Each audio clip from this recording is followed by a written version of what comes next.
Again, the two questions. Answer to both questions is yes, and we move on to freedom prayer. But where do you get to the place where you have that kind of relationship with a person? Yeah, going back, we talked about building trust, and that trust doesn't happen overnight. It can sometimes happen quite quickly, and sometimes in building that initial trust, it can take a long time. Back to that thing that John Wimber said, often someone has to belong before they believe. And a lot of it goes back to that, building that sense of belonging. It's what Jeff does here with the kids on Tuesdays, right? Building a sense of belonging.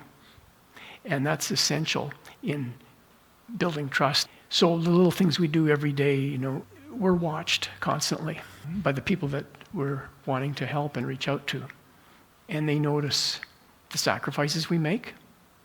They notice our honesty, our integrity. They see those things, and gradually they start building trust. Remember Don and Judy Clausen I interviewed, and they've been actively involved in being mother and father to many kids and also adults. You may remember that video where they talked about building trust and how these kids would come in and test them and prod them and provoke them. And they had to understand that there's a history behind this. These kids are that way for a reason. Gradually, a trust would build to the point where some of them would actually call them mom and dad. And that, in some cases, that took years. Being a mother and a father to hurting people, it does come with commitment. You've both experienced joy and heartache in caring for other people, both kids and adults. How would you encourage people experiencing pain in caring for others? Well, I think first of all, we need to be on the same page as a couple. There were many times when we had a child that was very difficult, and I would say, okay, I'm done. They need to go. And Judy would say, let's give it another couple days. And then there were times when Judy would say, I'm done. And I would say, well, let's give it a couple more days. And we would do that with each other, encourage each other. And in some of those cases, it turned out to be years that we were able to overcome that crisis point. And then because of our support for each other and being on the same page as far as our values, we were able to overcome the difficulty and the pain that was being that we felt.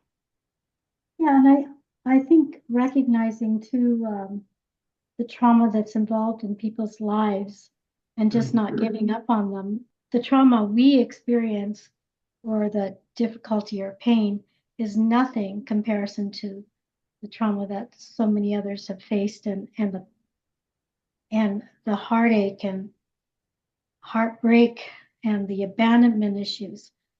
So comparatively, our burden is so much smaller.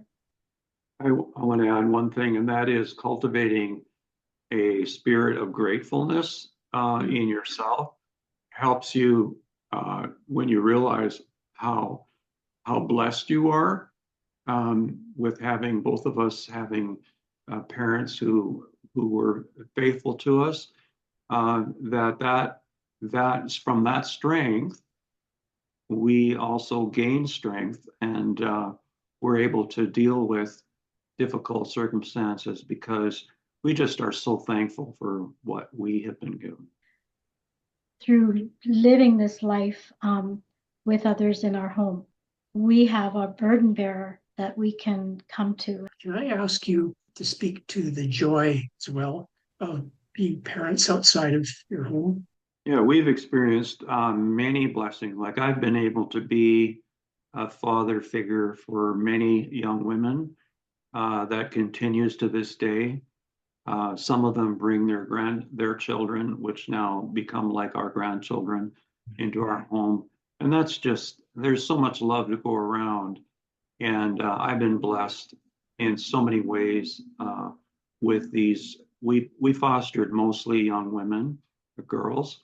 And as they had their own children, they brought them back to us. What's better than to have a grandchild that's actually not your grandchild, but call you grandpa.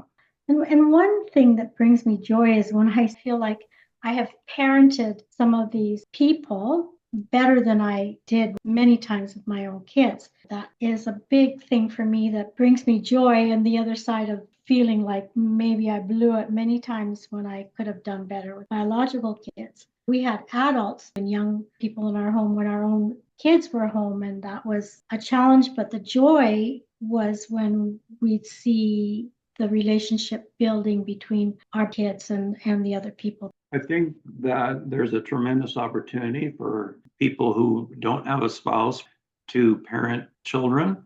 They have more time in many cases. They have so many gifts that can be given. The one caution, though, is that people should not take on this role for their own benefit. In other words, feeling that, well, this is going to complete my life. I don't have children of my own, so I'm going to be a parent to a child, and that's going to make my life better.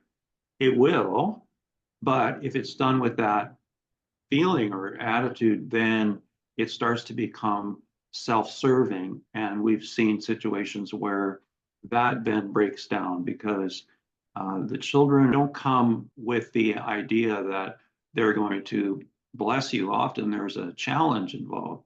And so when that challenge becomes too great, then it's easy for it to break down if you're looking for your own satisfaction. We have been instructed to be mentors in scripture, where it's older women to teach the younger women. It doesn't say married women or people that have experience with children. Both of you are visionaries.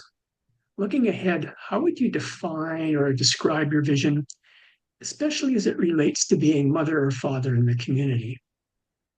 Well, my vision is that many more people would avail themselves of the opportunities that we have, especially through fostering, as well in the Indigenous community where there are such great needs.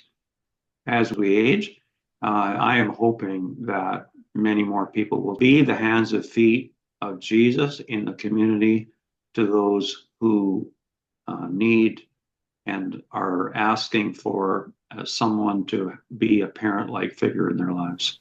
I think that it's a scary thing for a lot of people to think about bringing someone they don't particularly know into their home. But you don't necessarily need to start in your home. You can meet lots of different places and build relationship with people. I recall earlier you said something about having safe people around you. Would you suggest involving these safe people in decisions where you're not 100% sure that someone is safe? For us, those people have been in the foster care system, and we've had excellent workers for the most part who have guided us through the challenges of situations where we felt unsafe. So I'd like to just take a few minutes and just pray for each other for the stirring up of gifts. We all have that authority to do that. I think that some good things will arise out of this. Listen for God's Spirit. Sometimes I sit in the back and I kind of look up and down the rows and I pray for people up and down the rows during a service sometimes. And then sometimes God will say, that one right there. And I'll start to pray into that person's life. And then later on, after the service, I'll go to that person and just share my experience. Say, I was just praying around a few people and God highlighted you to me. Is there anything that you need prayer for, anything? And more often than not, people will say, yeah, there's this and this going on. Yeah. So we can do that. And we can also identify people's needs and what kind of gifting would work well for them in their particular place in God's kingdom.